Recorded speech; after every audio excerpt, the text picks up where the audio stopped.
Hello friends, welcome to my YouTube channel the way pace education.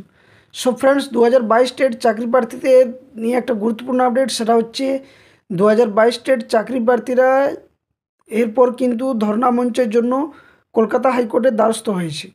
তো কী কারণে দ্বারস্থ হয়েছে বা কী ডিটেলস তথ্য, এটা নিয়ে আমি সম্পূর্ণ তোমাদের সামনে শেয়ার করব।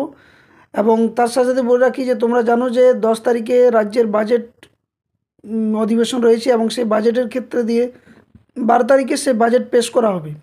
তো এক্ষেত্রেও কিন্তু একটা অনেকেরই প্রশ্ন আসছে যে তাহলে কি নিয়োগের বার্তা আসবে, এটা নিয়ে আলোচনা করব।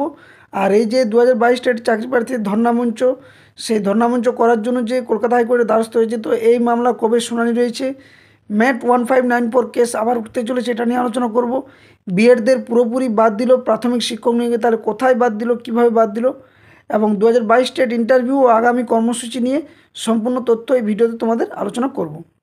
তো যারা চ্যানেলে নতুন আছো অবশ্যই বলবো চ্যানেলটি সাবস্ক্রাইব করো, বেল নোটিফিকেশন অন করো এই ধরনের চাকরির আপডেট, কেস আপডেট পাওয়ার জন্য, এবং সাথে সাথে ভিডিওটি লাইক করো এবং শেষ পর্যন্ত দেখো ভিডিওটি, আর বন্ধুদের সাথে শেয়ার তো অবশ্যই করবে। তো দেখো, আজকে যেটা প্রথমত একটা আলোচনা করি যে বিএডদের পুরোপুরি বাদ দিল প্রাথমিক শিক্ষক নিয়োগে।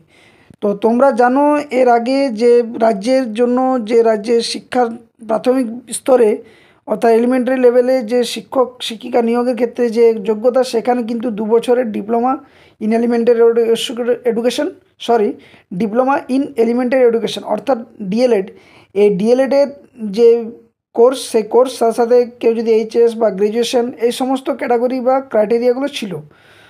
সাথে সাথে কিন্তু বিএডদের জন্য হাইকোর্টে, কলকাতা হাইকোর্টে বলো বা রাজ্যের বিভিন্ন রাজ্যের যে হাইকোর্টে বিএডদের প্রাথমিক থেকে যে বাদ দেওয়ার ব্যাপারটা, সেটাও কিন্তু উঠেছিল, এবং যার পরিস্থিতি অনুযায়ী সুপ্রিম কোর্টে কিন্তু বিএডদের পুরোপুরি কিন্তু বাদ দেয় 2-3 বার করে কেস হওয়ার পরেও। কিন্তু সম্ভবত কিছুদিন আগে তোমরা জানো যে যে রেলওয়েতে যে শিক্ষক শিক্ষিকা নিয়োগের যে প্রক্রিয়ার একটা নোটিফিকেশান, সেখানে কিন্তু বিএডদের এলিজিবল করেছিল। তো এই বিএডদের এলিজিবল করার পরে কিন্তু অনেকেই বলেছিল যে তাহলে এভাবে রাজ্যের যে বিভিন্ন নিয়োগ প্রক্রিয়ার ক্ষেত্রেও তাদেরকেও কিন্তু যে শিক্ষক শিক্ষিকা প্রাথমিক ক্ষেত্রে নিয়োগ, সেখানেও কিন্তু বিএডদের এলিজিবল করতে হবে। এই জন্য নানান তোলপাড় বা নানান কেস হয়েছিল। আমি বিএডদের বিরুদ্ধে করছি না, কিন্তু মূল বিষয়টা হচ্ছে এটাই যে বিএডরা কিন্তু এলিজিবল নয়। দেখো, আজকে কিন্তু একটা নোটিশ পাবলিশ হয়েছে, যে নোটিশে কিন্তু বলা রয়েছে যে অনলি ফর 12 পাস ডিগ্রি এবং 2 years diploma in elementary education বলা রয়েছে। এখানে ব্যাচেলার্স অফ যে বিএডের যে কেসটা, সেখানে কিন্তু বিএডদের পুরোপুরি কিন্তু বাদ দিয়ে দেওয়া হয়েছে। প্রত্যেক ক্ষেত্রে দেখো কিন্তু ডিএলএড দেওয়া রয়েছে, diploma in education, diploma in elementary education, diploma in elementary education, প্রত্যেক ক্ষেত্রে। তো এখান থেকে বোঝা যায় যে অনেকেরই যে দ্বন্দ্বটা বা সন্দেহটা ছিল যে রেলওয়েতে অ্যালাউ করে দিল বিএডদের, তাহলে কি আবার নতুন করে বিএডদের অ্যালাউ করবে। তো বিভিন্ন প্রাথমিক রাজ্যে যে নিয়োগ প্রক্রিয়া হয় সেখানে, কিন্তু এখানে দেখো পুরোপুরিভাবে বাদ দিয়ে বলা হয়েছে যে recruitment for various post of ministerial and isolated categories published on the website railway recruitment board 6/1/2025, অর্থাৎ যেটা 6 তারিখে যেটা নোটিশ পাবলিশ হয়েছিল, সেই ভিত্তিতে কিন্তু এটাতে যে বিএড এলিজিবল ছিল বা বলেছিল যেখানে প্রাথমিক নিয়োগের ক্ষেত্রে, সেটা কিন্তু বাদ দেয়। তো এটা হচ্ছে একটা আপডেট। দ্বিতীয়ত হচ্ছে যে 2022 টেট চাকরি প্রার্থীদের ধর্ণামঞ্চ করার একটা আজকে কিন্তু মামলা দ্বারস্থ হয়েছিল কলকাতা হাইকোর্টের কাছে, যেখানে কিন্তু ধর্ণামঞ্চ করার জন্য 2022 টেট চাকরি প্রার্থী কিছুজন গিয়েছিল, যে তারা তাদের নিয়োগ প্রক্রিয়ার ক্ষেত্রে যে বাধা বা এই ওবিসি কেস বলো বা গত 7 বছর ধরে 2022 টেটের যে অভিশপ্ত বছরগুলো পার হয়েছে, তার জন্য তারা এরপর কিন্তু ধর্ণামঞ্চের জন্য কলকাতা হাইকোর্টের দ্বারস্থ হয়েছে। কারণ কি? কারণ সরকার বা পর্ষদ কোনোভাবেই চায় না যে এমনি এমনি কেউ ধর্ণামঞ্চ করুক বা কোনো আন্দোলন করুক। কারণ দেখতেই পাচ্ছ আজকে বর্তমানে যে খবর, সেটা যোগ্য শিক্ষকদের যে মিছিল, সেখানে কিন্তু পুলিশদের যে বর্বরতা বা অত্যাচার বা সরকারের যে একটা খারাপ প্রভাব, সেটা কিন্তু দেখতে পাওয়া যাচ্ছে চারদিকে। এবং শিক্ষার যে বেহাল দশা, সেটা কিন্তু আসল বা একদম সঠিক প্রকাশ পাচ্ছে কিন্তু পশ্চিমবঙ্গে। কারণ পশ্চিমবঙ্গে শিক্ষার অবস্থা পুরোপুরিভাবে একদম নিশ্চিহ্ন পথে, কিন্তু একদম, যেখানে বিভিন্ন প্রকল্প, বিভিন্ন ভাতা, এই পূজা মণ্ডপ থেকে শুরু করে বিভিন্ন, আমি কোনো ধর্মের ক্ষেত্রে যাচ্ছি না, যেগুলো করছে ঠিক আছে, কিন্তু সাথে সাথে যে চাকরি বা কর্মসংস্থানের যে একটা ব্যাপার, সেখানে কিন্তু বিশেষ করে এই শিক্ষক শিক্ষিকা নিয়োগের ক্ষেত্রে প্রাথমিক বলো বা SR/STর ক্ষেত্রে বলো, সমস্ত দিক থেকে কিন্তু একদম প্রায় নিশ্চিহ্ন হয়ে গেছে। নিয়োগ প্রক্রিয়ায় কোনোভাবে কোনো হেলদোল নেই। এবং সাথে সাথে যে ওবিসি কেস মামলা, যার জন্য একটা নতুন মানে পন্থা বা নতুন একটা দিক খুঁজে পেয়েছে সরকার, যে নিয়োগ প্রক্রিয়ার ক্ষেত্রে একটাই কি বাধা না, ওবিসি কেস মামলা। আদৌ কিন্তু এই ওবিসি কেস মামলা যদি চায় সরকার, কিন্তু যে কোনো পরিস্থিতিতে যে কোনোভাবেই কিন্তু নিয়োগ প্রক্রিয়া করতে পারে, কিন্তু সরকার সেটা চাইছে না। এবং যার জন্য নানান পরিস্থিতি মোকাবিলা করার জন্য আজ 2022 স্টেট চাকরি প্রার্থীরা কলকাতা হাইকোর্টে দ্বারস্থ হয়েছে। এবং সেখানে কিন্তু ধর্ণামঞ্চের জন্য বা ধর্ণামঞ্চ করার জন্য তারা কিন্তু কলকাতা হাইকোর্টে আবেদন জানিয়েছে। তো সেই মোতাবেক কিন্তু কালকে, অর্থাৎ কালকে 7 তারিখ কিন্তু এর শুনানি হওয়ার কথা। এবং যা কিন্তু খুবই একটা ভালো দিক যে ধর্ণামঞ্চ করাটা, 11 ফেব্রুয়ারি ধর্ণামঞ্চ কিন্তু বসতে চাওয়ার জন্য অনুমতি চাওয়া হয়েছে। যেটা বিভিন্ন পেপার তোমরা দেখতে পাচ্ছ, সংবাদ মাধ্যমে দেওয়া রয়েছে যে মামলা দায়ের অনুমতি বিচারপতি তীর্থঙ্কর ঘোষের মহাশয় করেছিলেন, দ্বারস্থ হয়েছিল 2022 স্টেট চাকরি প্রার্থীরা, যেখানে 11 ফেব্রুয়ারি ধর্ণামঞ্চ বসতে চায় 2022 স্টেট চাকরি প্রার্থীরা। বিকাশ ভবনের সামনে ধর্নায় অনুমতি চেয়ে আদালতের দ্বারস্থ 2022 স্টেট চাকরি প্রার্থীরা। তো অবশ্যই একটা ভালো দিক যে এই ধর্ণামঞ্চে সকলে কিন্তু যুক্ত হবে আশা করছি, যদি অনুমতি পাওয়া যায়। আর যদি না অনুমতি পাওয়া যায় তো বিভিন্ন পন্থা বা পথ অবলম্বন করা হচ্ছে, তোমরা বিভিন্ন সোশ্যাল মিডিয়াতে সেই খবরগুলো পাচ্ছ আশা করছি। তো সেই মোতাবেক কিন্তু সকলেই একক মানে একজোট হয়ে এককভাবে না করে একজোট হয়ে বিভিন্নভাবে যতটা পারা যায় নিজেদের অভিনবত্ব তুলে ধরার চেষ্টা করো। কারণ এভাবে কিন্তু দিনের পর দিন বেকারদের বসে থেকে কোনো লাভ নেই। কারণ আজ কিন্তু সকলেরই পিঠ ঠেকে গেছে দেওয়ালের মধ্যে, যেখানে কিন্তু দিনের পর দিন গোনা হচ্ছে, রাত দিন কোনো বুঝতে পারা যাচ্ছে না, কিন্তু নিয়োগ প্রক্রিয়ার ক্ষেত্রে সেই টালবাহানা চলেই যাচ্ছে একের পর এক দিন করে। তো সকলে কিন্তু এরপর তৈরি থাকো।